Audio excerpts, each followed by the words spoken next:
Hi friends, இன்றைக்கி வந்து பார்த்தீங்கன்னா நம்ம ஃபின்னிஃப்டியில் தான் ட்ரேட் எடுக்க போகிறோம். நான் வந்து ஃபோனில் தான் ரெக்கார்ட் பண்ணுறேன், ஏன்னா இப்போ லேப் வந்து கொஞ்சம் ஃபால்ட்டில் இருக்குது. நம்ம எப்படி ஃபின்னிஃப்டியில் ட்ரேட் எடுத்து இன்றைக்கி ஒரு 2000 ப்ராஃபிட் பண்ணோம் அப்படிங்கிறத காட்டுறேன். என்னால் ரெக்கார்ட் பண்ண முடியல, அதனால தான் நான் வந்து அக்குமுலேஷன் நடந்ததை மட்டும் காட்டுறேன். கரெக்டாக இந்த இடம் அக்குமுலேஷன் நான் கரெக்டாக நமக்கு எல்லாம் மாட்டிக்கிச்சு.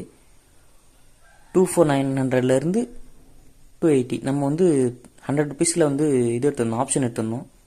இப்போ இந்த இடத்துல நம்ம மார்க் பண்ணிட்டோமா, ஆனால் நமக்கு இது வரைக்கும் ரீச் ஆகிடுச்சு. கரெக்டாக இந்த இடத்துல நான் சேல் பண்ணிட்டேன்.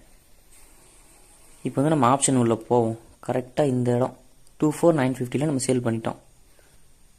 இங்கே வந்து பார்த்தீங்கன்னா கரெக்டாக நம்ம 7 ருபீஸ் இங்கே வந்து பை பண்ணியிருந்தோம். இங்கே பை பண்ணி நம்ம கரெக்டாக இந்த இருங்க, இங்கே வந்து கரெக்டாக பார்த்தீங்கன்னா நம்ம 15.95 வந்து சேல் பண்ணிட்டோம். இதான் ஃப்ரெண்ட்ஸ் நம்ம இப்போ கரெக்டாக ப்ராஃபிட் பண்ண. இது மாதிரி ஸ்கேல்பிங்க்கு சப்ஸ்கிரைப் பண்ணி சப்போர்ட் பண்ணிக்கோங்க ஃப்ரெண்ட்ஸ்.